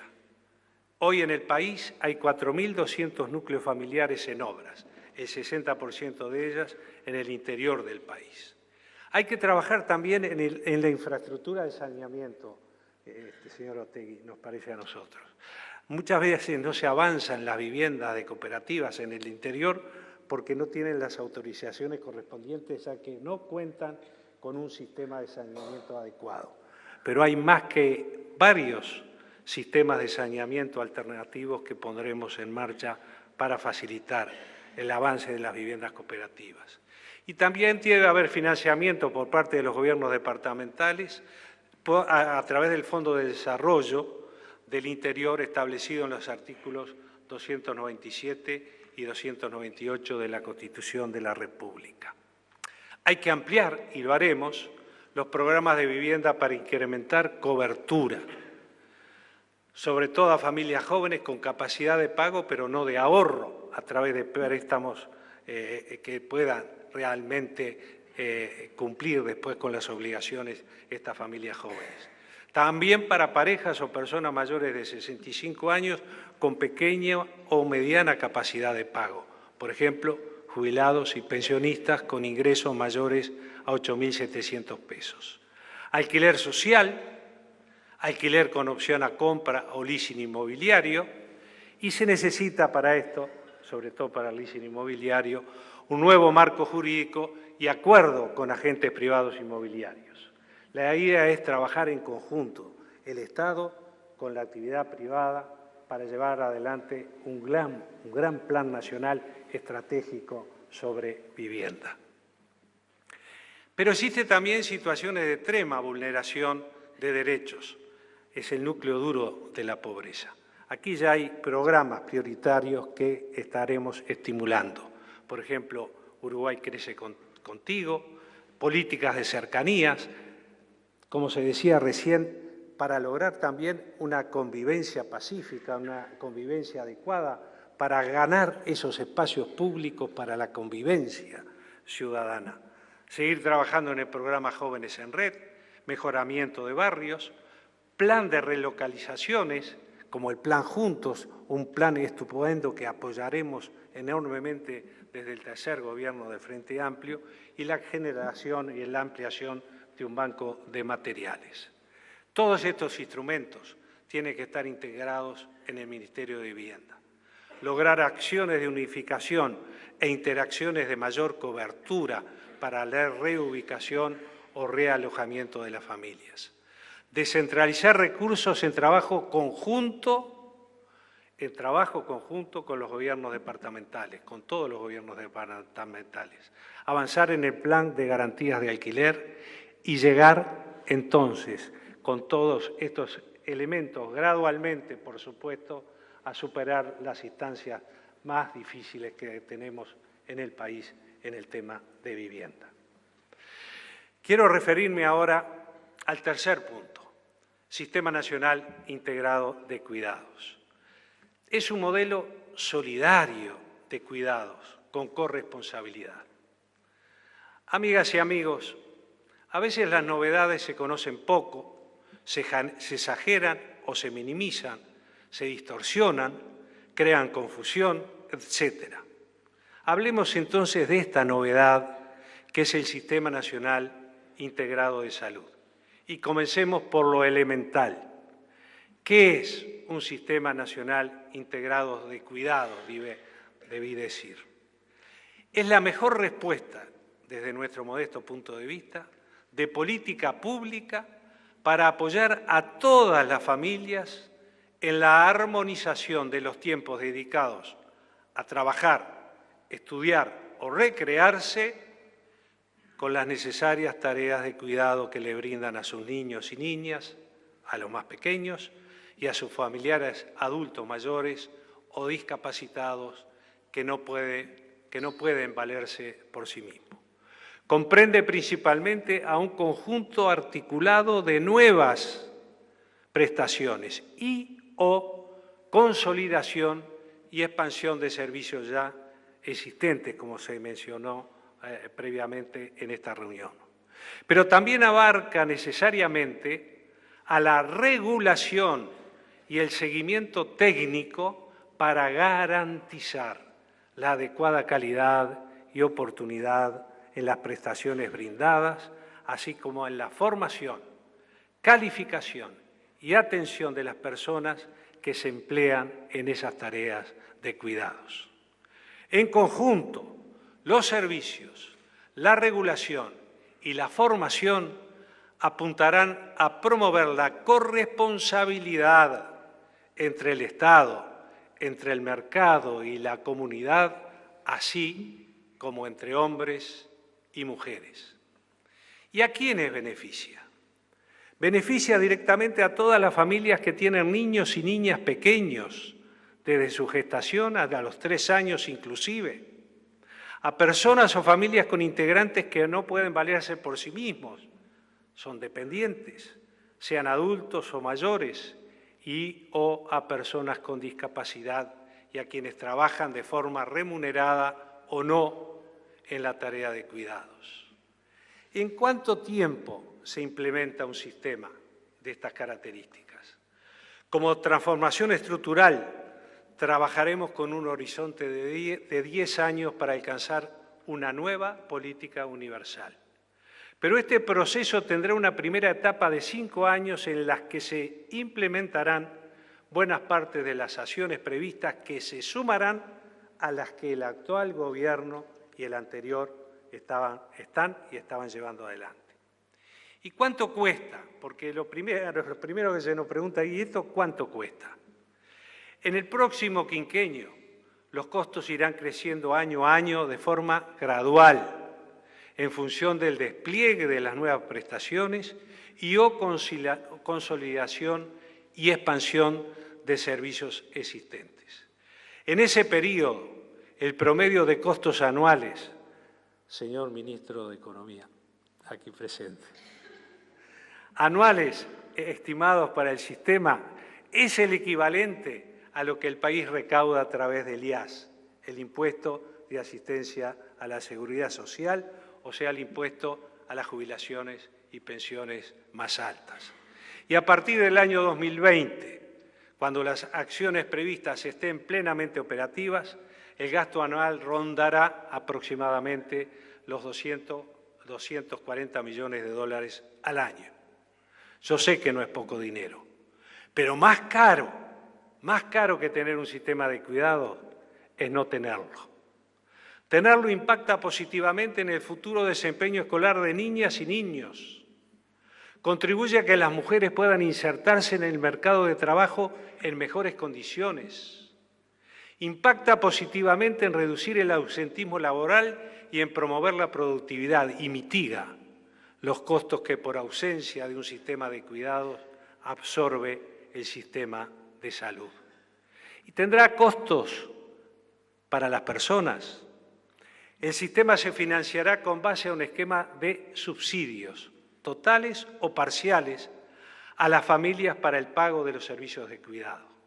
Este subsidio al que hago mención contemplará la capacidad que cada familia tenga para asumir los costos con sus propios ingresos. Algunos no deberán pagar nada porque el subsidio les cubrirá todo el costo del servicio. En cambio, para otros, el subsidio cubrirá una parte del costo del servicio contratado. Quienes no reciban el servicio no deberán realizar pago alguno y no habrá nuevos impuestos para financiar este sistema, como no habrá nuevos impuestos en el próximo gobierno, salvo el impuesto de primaria que tendrán que pagar las grandes extensiones.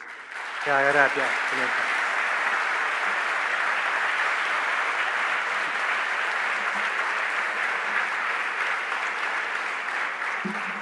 Ahora, ¿Es solo para los sectores de menores ingresos que se diseña el sistema? No.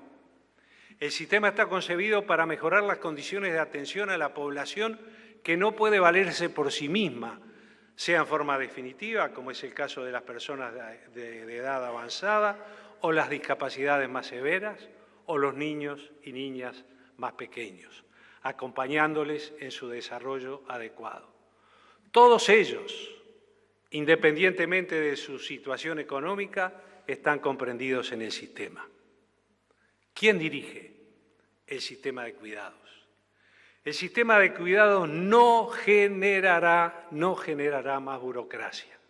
Se apoyará en las instituciones existentes que hoy trabajan con las personas priorizadas por el sistema, es decir, el MIDES, el INAU, el Ministerio de Salud Pública, el Ministerio de Trabajo y Seguridad Social, etcétera, etcétera, y estarán todos articulados por el MIDES a través de una Junta Nacional de Cuidados y con participación del Instituto Nacional de las Mujeres, que velará por la equidad de género. En primera infancia, una pregunta que se hacen los padres: ¿voy a poder dejar a mi hijo 8 horas para ir a trabajar? Progresivamente se irán implementando al menos un grupo de horario extendido, 8 horas diarias, en cada centro infantil público que sea creado o fortalecido por el sistema. Progresivamente abarcará a todos los niños de 3 años. Recibirán cuidados y estimulación centrados en el desarrollo pleno de sus capacidades. ¿Y de dónde van a salir los docentes o cuidadores para todos los niños que se piensa atender? Calculamos que se requieren algo más de 3.000 personas formadas más de las que hay y saldrán del mismo lugar que salen hoy: el Centro de Formación y Estudios, CENFORES, del INAU, o instituciones privadas registradas y supervisadas por el Ministerio de Educación y Cultura. Ahora, ¿alcanzan los centros de atención a la infancia y la familia, CAIF, que existen, que mencionaba Filgueira, o hay que construir más? Y si hay que construir más, ¿cuántos?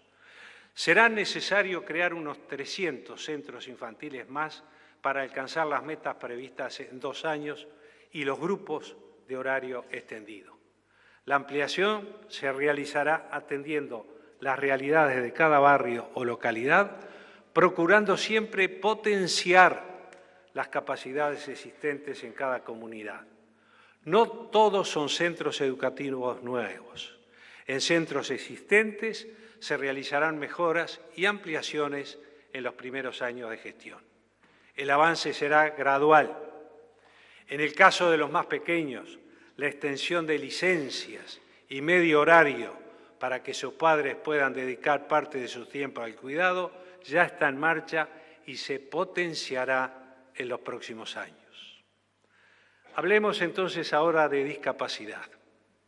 El sistema al que hacemos referencia está pensado para aquellas personas que presentan dependencia, es decir, que necesitan total o parcialmente de la asistencia de otras personas para la realización de actividades de la vida cotidiana: asearse, vestirse, desplazarse, alimentarse.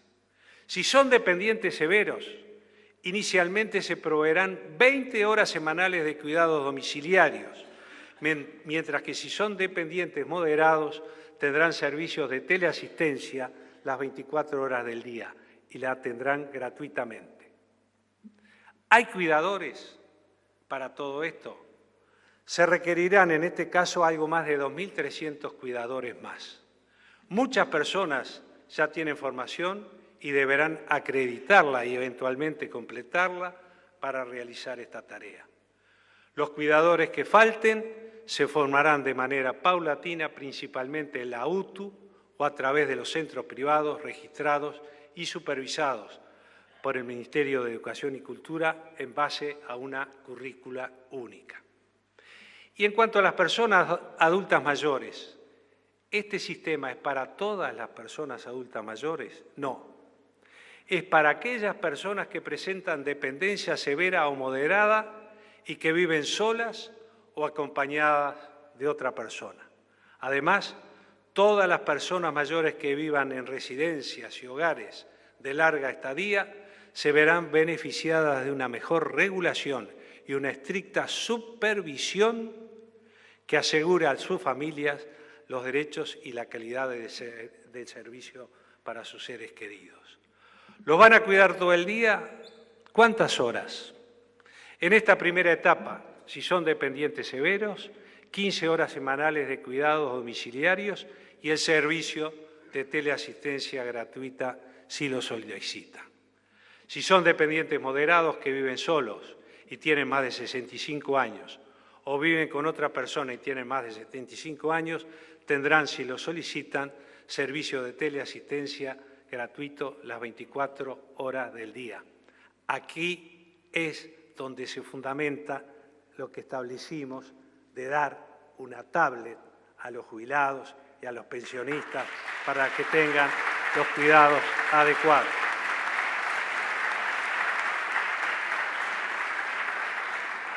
¿Cuántos cuidadores para todo esto? Se requerirán algo más de 8.000 cuidadores más. Muchas personas ya tienen formación y deberán acreditarla y, según el caso, completarla para realizar la tarea. Los que falten se formarán principalmente en la UTU o a través de los centros privados registrados y supervisados por el Ministerio en base a una currícula única. El Banco de Previsión Social y el MIDES ya tienen experiencia en la realización de cursos de formación con esquemas similares a los propuestos, las que han resultado altamente satisfactorias. Ahora bien, ¿cómo se financiará el sistema y qué herramientas utilizaremos para que sea equitativo? El financiamiento se hará utilizando la herramienta del subsidio. El mismo podrá ser total o parcial, como ya dijimos, ya que el elemento central es que se considerará la capacidad de cada familia de acuerdo a los recursos, a sus ingresos, siendo este un elemento de equidad dentro del mismo sistema. Habrá familias que requerirán un subsidio total, otras un subsidio parcial y otras que, por su nivel de ingresos, no requerirán subsidios, pero tendrán asegurada la calidad del servicio. También podrá darse la situación de familias que, teniendo derecho al subsidio, por diversas razones no lo requerirán, ya que no es obligatorio acogerse al mismo. A lo que sí accederán todos, hagan o no hagan uso del subsidio, es a un servicio de cuidadores capacitados, calificados y con un control permanente por parte del Estado en la calidad de los mismos. El sistema abarca diversas dimensiones y una de las principales es la educación. ¿Qué implica esto? ¿Qué implica esto en términos económicos? Si discriminamos los costos de educación previstos respecto a los costos del sistema de cuidados, resulta un esquema de inversión muy eficiente. En efecto, si se aíslan los costos relacionados a los CAIF y a la ANEP, una vez desplegadas todas las acciones previstas en el año o hasta el año 2019, la estimación anual del sistema de cuidados es de 145 millones de dólares que se desglosan de la siguiente manera. Primera infancia, 15 millones de dólares. Extensión de licencias paternales, 13 millones de dólares. Otros servicios, 2 millones de dólares. Para adultos mayores, 88 millones de dólares. Cuidadores a domicilio, 72.5 millones de dólares. Teleasistencia, 5,5 millones de dólares. Centros diurnos, 5 millones de dólares. Otros servicios, 5 millones de dólares. Para discapacidad, 24.5 millones de dólares. Cuidadores a domicilio, 22.5 millones. Teleasistencia, 2 millones, lo que hace los 24.5 millones a los que hacíamos mención. La gestión y supervisión de servicios se estima en aproximadamente 17,5 millones de dólares. Corresponde, por último, explicitar una proyección estimada de la dimensión del costo anual del sistema de cuidados. Al año 2019, cuando estén desplegadas todas las acciones previstas y referidas, el costo anual total del sistema será entonces de 240 millones de dólares. Esto equivale, uruguayas y uruguayos, al 0.4% del Producto Bruto Interno Anual y al 1.8% del gasto público total. Se puede y lo vamos a hacer.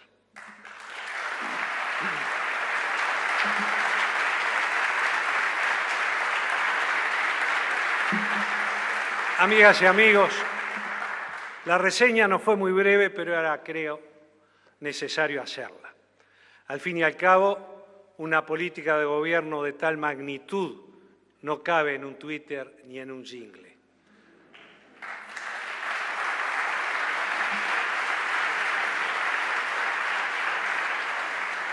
Tampoco cabe en un Twitter ni en un jingle el tema que abordaremos a continuación: seguridad pública y convivencia ciudadana. Uruguayas y uruguayos, la inseguridad, la incertidumbre y la desprotección constituyen el problema más siniestro y penoso de las sociedades contemporáneas. Inseguridad, incertidumbre y desprotección que se focaliza en la violencia y el delito, pero que también abarca la soledad, la angustia, la desconfianza a todos y a todos, la pulsión consumista, la obsesión por el éxito, el temor al fracaso y hasta el miedo a sí mismo.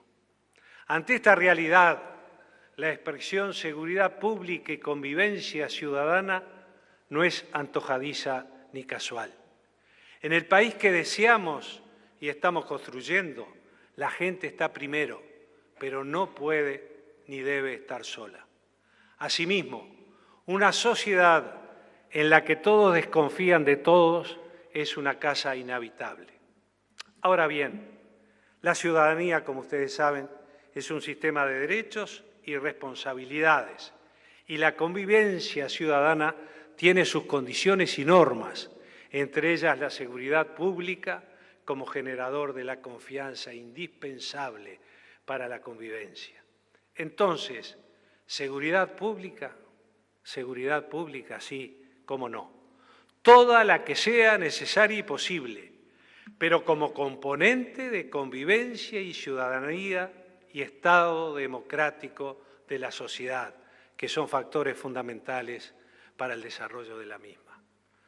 Amigas y amigos, bastaría repasar la lista de leyes y programas del Estado que el Estado uruguayo tiene y acciones de todo el sistema político uruguayo que se llevaron adelante desde 1985 a la fecha para constatar un proceso largo, complejo, de búsqueda de respuestas en materia de convivencia y seguridad ciudadanas. Pero a cuenta de ese inventario, porque sería muy largo mencionarlo, diremos o hablaremos sobre la estrategia por la vida y la convivencia. Consideramos que esta estrategia, impulsada por nuestro presidente de la República, en curso desde 2012, es la más adecuada en términos de corto, mediano y largo plazo en el contexto del Uruguay que hoy tenemos y del Uruguay que deseamos para el futuro. ¿Por cuánto? La calidad de la democracia de un país también se mide por sus indicadores de violencia e inseguridad. Hay que ser firme y eficiente ante el delito, pero también hay que ser firme y eficiente con las causas que llevan al delito. Y en esa tarea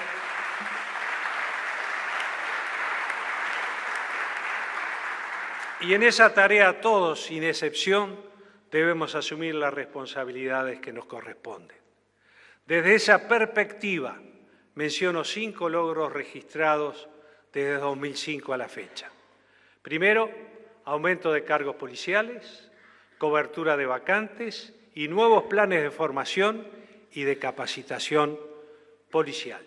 Segundo, mejora de infraestructura y equipamiento e incorporación de tecnología, sistema TETRA para comunicaciones, PredPol para predicción georreferenciada de delitos, videovigilancia que está dando un muy buen resultado, tobilleras electrónicas, banco de datos genéticos, registro electrónico de huellas dactilares. Tercero, adecuación y ejecución presupuestal por parte del Ministerio. El Ministerio del Interior no solo tiene más recursos, ejecuta en tiempo y forma el 97% de los recursos asignados. Cuarto, reforma policial, reestructura operacional de la Jefatura de Montevideo, ya mencionado, 4 jefaturas de investigación, seguridad y patrullaje, una división de apoyos especiales y unidades de respuesta táctica inmediata. Creación de nuevas unidades. Cuando se pide crear una nueva unidad nacional de la policía, se olvida, quien así lo pide, que existe una Guardia Republicana como Policía Nacional en todo el país. Hay una policía comunitaria urbana y en proceso de extensión al ámbito rural, una muy buena experiencia con un plan piloto en el departamento de Florida. La Dirección Nacional de Lucha contra el Crimen Organizado, el área para la atención de casos de violencia de género, todos elementos incorporados a este sistema de convivencia ciudadana. Quinto, reforma del sistema penitenciario.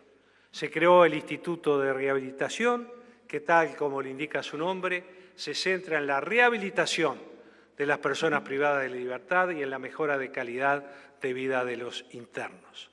Para reducir el hacinamiento bestial que existía cuando llegamos al gobierno, se crearon 6.400 nuevas plazas carcelarias.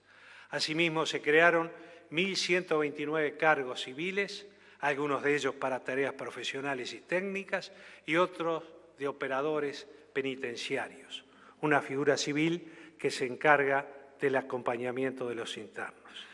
Y con el fin de promover la reinserción laboral al egreso, fundamental para reducir la tasa de reincidencia delictiva, se implementaron programas educativos y laborales. Actualmente, el 68% de los internos de todo el país estudian o trabajan. Pero también quiero mencionar algunas propuestas o compromisos de gobierno para el próximo periodo 2015-2020. Primero, avanzar en reforma del sistema de educación y formación policial. La Escuela Nacional de Policía, tecnicaturas, grados y posgrados, también en el exterior. Segundo, continuar actualizando la infraestructura, el equipamiento y la tecnología con redes de videovigilancia desplegadas en el territorio nacional, flotas de patrulleros, drones y helicópteros para vigilancia aérea. Tercero, fortalecimiento de las unidades especializadas, Cuerpo de Bomberos, Guardia Republicana, Brigadas Antidrogas y Crimen Organizado, y extender la policía comunitaria al ámbito rural. Cuarto, continuar la lucha contra la corrupción policial. Lamentablemente aún existe, no la popular, la policial. E instrumentar un programa de dignificación de la policía que abarca también a sus familias y retirados policiales. Por ejemplo, una modificación de la ley de aportes de seguridad policial de los funcionarios policiales que contemple que los policías se puedan jubilar con 30 años de aporte efectivo en sus trabajos. Llevaremos adelante un combate implacable a la pasta base, al narcotráfico, al lavado de activos y a la trata de personas. La Ley 19.039, promulgada en enero de 2013, creó una prestación social para los familiares de víctimas de delitos violentos. Es un paso importante, pero sin perjuicio del mismo es necesario institucionalizar la organización y la defensa de las víctimas del delito en un verdadero patronato de las víctimas con integración de personalidades de la sociedad civil y funcionarios que lleven adelante la tarea. Seguir avanzando en las políticas de dignificación de las tareas policiales, tanto en lo que refiere a los ingresos como a la formación y capacitación, el acceso a la vivienda digna y a más y mejores actividades sociales, culturales, deportivas, etc. Rehabilitación de personas privadas de libertad, desarrollando tareas de interés social en la construcción de viviendas, reparación de escuelas y liceos. Mejora continua del relacionamiento del Ministerio del Interior con la sociedad y el Poder Judicial. Y en ese contexto, crear un sistema nacional de atención y cuidados a las víctimas del delito y de seguimiento al egreso carcelario para rehabilitación de los infractores. Por cierto que los logros y propuestas y compromisos son muchos más que los antes señalados. Aún así, ¿serán suficientes? No, seguramente no, porque también los avances traen nuevos problemas. Además, es imposible cambiar la naturaleza humana. Pero es posible, uruguayas y uruguayos, mejorar día a día la convivencia en sociedad. Amigas y amigos, permítanme expresar algo que considero en este momento muy importante decirlo. Por eso mismo quiero hacerlo con pocas palabras, pero con la mayor claridad y contundencia posibles. Bajar la edad de imputabilidad penal, lejos de ser una solución, es el síntoma de un problema. Resolvamos el problema y se atenuará el síntoma. ¿Quedó claro? En 4 palabras,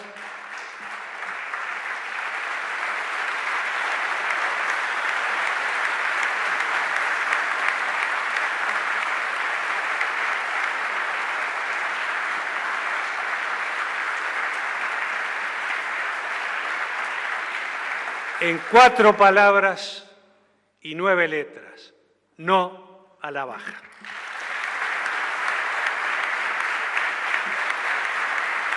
Y para cerrar este capítulo sobre seguridad pública y convivencia ciudadana, los invito a compartir el mensaje del doctor Lawrence Sherman a través de un video.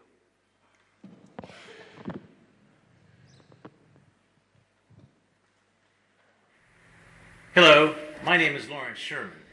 Mi nombre es Lawrence Sherman y me siento orgulloso de cooperar con el gobierno de Uruguay. En mi calidad de director del Instituto de Criminología de la Universidad de Cambridge, suelo trabajar con distintos gobiernos y autoridades policiales de todo el mundo. Además, soy asesor del Banco Interamericano de Desarrollo en programas de seguridad ciudadana y he trabajado con las policías de 6 países sudamericanos. De todos estos países, Uruguay es el que ha realizado el mayor progreso en los últimos años.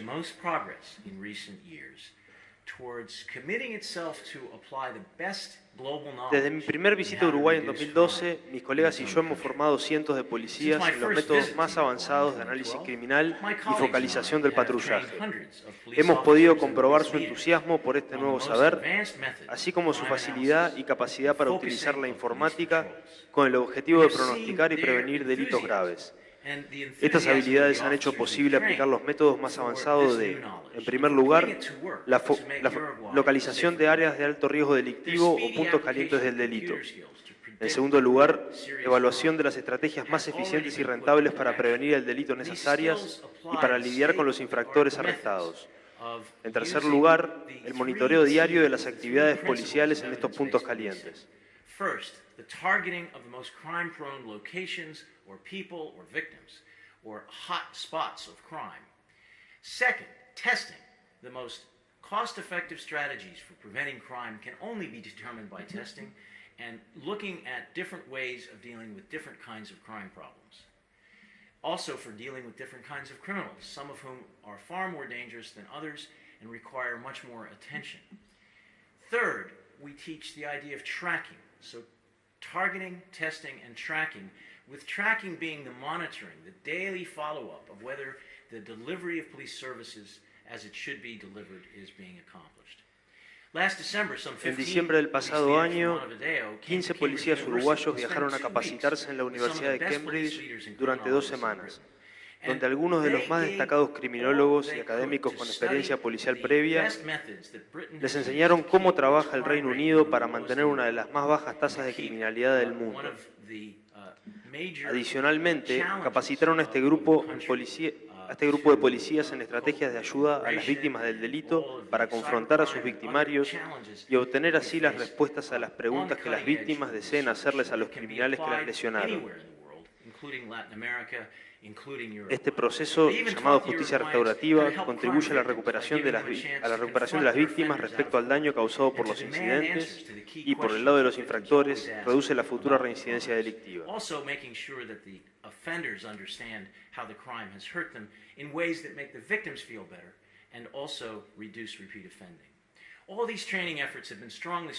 Estos esfuerzos de capacitación han sido fuertemente promovidos por el Ministerio del Interior y su director del Observatorio de Violencia y Criminalidad se encuentra trabajando en la Universidad de Cambridge en una investigación sobre los delitos violentos en Montevideo. Un estudio que contribuirá a reducir las rapiñas, delitos con armas y delitos violentos en general.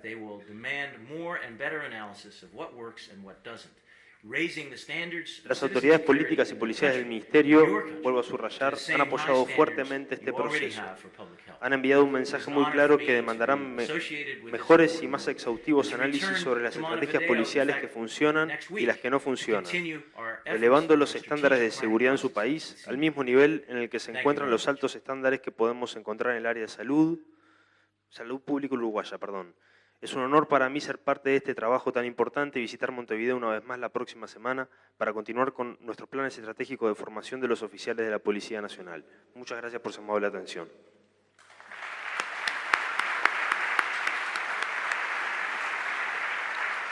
Bien, y para ir cerrando ya la noche de hoy, hablaremos sobre educación.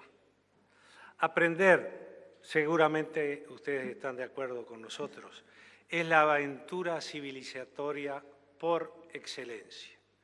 En ella se condensan las tradiciones, el presente y la innovación. En la noción misma del aprender se deposita la idea de la libertad y del porvenir. Así como la reforma escolar bareliana de la segunda mitad del siglo XIX fue fundamental para el Uruguay del siglo XX, el Uruguay de hoy requiere un nuevo sistema educativo para enfrentar los desafíos del siglo XXI. No partimos de cero, y desde 2005 se viene haciendo lo que en las circunstancias dadas hay que hacer como ineludible paso previo a una transformación educativa profunda y de largo aliento. Asignar más recursos a la educación. El país invertía aproximadamente el 2.7% del PBI en educación. Hoy invierte el 4,5% del Producto Bruto Interno. Incorporar al sistema herramientas del siglo XXI, por citar una, el Plan Ceibal, que es mucho más que repartir computadoras. Identificar problemas sustantivos del ciclo educativo, hubo que hacerlo, tales como repetición y deserción, y plantear soluciones a los mismos. Así como en la sociedad lo principal es la gente, en el nuevo sistema educativo lo principal es el estudiante. Amigas y amigos, debemos cambiar el ADN de la educación, especialmente el de la educación media, para alcanzar un modelo educativo de excelencia e inclusión. Para ello, el futuro gobierno del Frente Amplio propone y se compromete a las siguientes metas educativas. Primero, nos comprometemos a la construcción de un sistema integrado para la educación básica de 3 a 14 años. Primaria y educación media básica son condición de ciudadanía. Mientras en el país existen 2.079 escuelas públicas, de las cuales 948 son urbanas, en educación media básica hay 287 liceos públicos y 112 escuelas técnicas de UTU. Es necesario contar con más centros de enseñanza media de escala más pequeña. Estos centros se podrán realizar a través de anexos de educación media básica en las escuelas del país, donde no haya espacio físico, y con la construcción de nuevos centros que integren a ambas poblaciones cuando las escuelas no tengan esos espacios físicos. Las familias saben que el paso de primaria a secundaria o UTU es siempre complejo. Dejará de serlo, porque los padres y madres sabrán que sus hijos seguirán asistiendo al mismo centro en donde crearemos cupos para primero, segundo o tercero de liceo o UTU en los mismos locales escolares.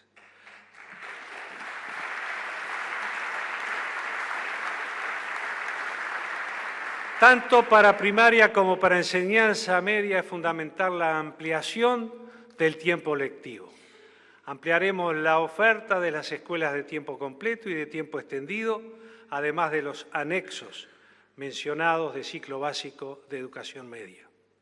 Ampliación del tiempo pedagógico, tiempo completo o extendido y contrahorario escolar y liceal con apoyo pedagógico, almuerzo y deportes. Promoveremos un nuevo marco curricular que defina las 6 competencias básicas que persigue el sistema. El nuevo marco curricular apostará al conocimiento en movimiento, no a que el estudiante adquiera como si su cerebro fuera una caja, conocimientos y los repita. Los estudiantes en este mundo del siglo XXI tienen que aprender a aprender y a construirse en sujetos críticos, y los docentes también, a pensar, a razonar y a utilizar la tecnología como una herramienta más que lo fuera en su tiempo el pizarrón, la tiza y el borrador. Instrumentaremos un plan de excelencia en matemáticas, lectoescritura y expresión de los 3 a los 14 años. Y lo haremos, como también ya lo estamos haciendo, universalizando la enseñanza del inglés en primaria. Enseñaremos programación, todo esto en conjunto con el Plan Ceibal en todos los niveles educativos. Promoveremos la construcción de verdaderas comunidades educativas. La asignación de horas y de centros a los docentes tendrá incentivos especiales para que los docentes permanezcan en los centros por lo menos 3 años. También habrá incentivos para la elección de centros en zonas menos privilegiadas. Nos comprometemos a que antes del 2020 el 75% de los jóvenes termine enseñanza media y que el 100% de los jóvenes de hasta 17 años esté en el sistema educativo. Para ello, la educación para jóvenes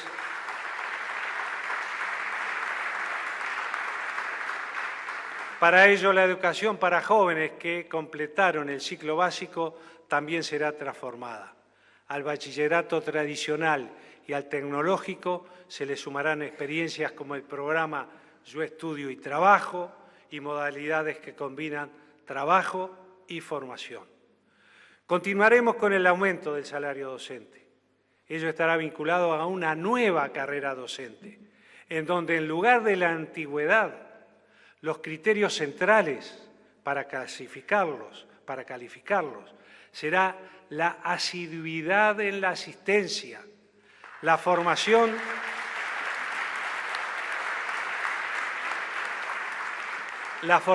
en servicio, la capacitación permanente de los docentes y las opciones de horas y permanencia en los centros educativos de mayor desafío socioeducativo. Perfeccionamiento de la función y formación docente. Asignaremos recursos para procesos de reconversión y perfeccionamiento docente y crearemos un sistema universitario para la formación docente en articulación con el sistema universitario actual y la Universidad Tecnológica UTEC. Amigas y amigos, permítanme cerrar este capítulo con otro pasaje del mensaje del pedagogo Michael Fullan. Es muy breve, es un minuto un minuto y creo que no tiene ningún tipo de desperdicio. The second part, and I've been more associated with this, is Plan CEBAL.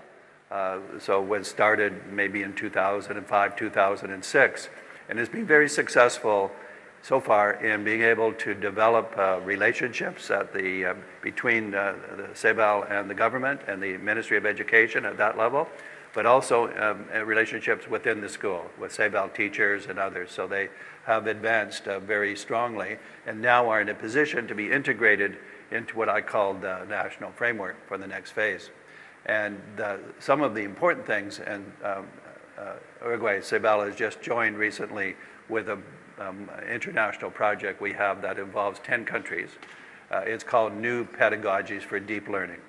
And new pedagogies are how teachers can work with students where the student involvement is stronger, where teachers can work with each other to strengthen the pedagogy. So that's the new pedagogy. The deep learning is still the subjects of literacy and of math and science, but also deeper learning like team development, critical thinking, creativity. So this is the international project.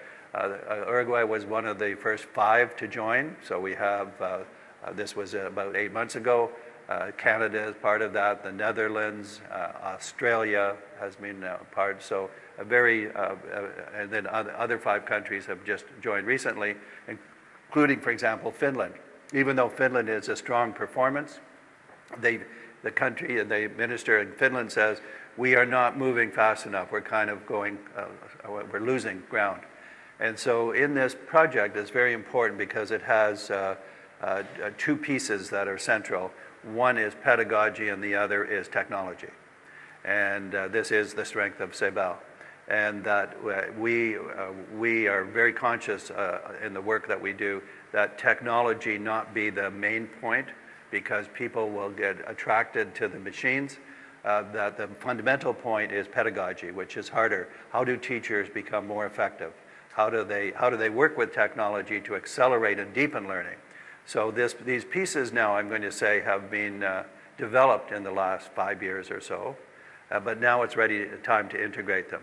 And I think in the next phase, it's an opportunity for the country to show major increase in the performance of the system as measured by students learning more, graduating more, teachers having more of a role in helping that development and having a more effective profession, and that the system will be supporting that. So I look forward to being also connected in the next 4 or 5 years as this happens. And I think it's very exciting for everybody.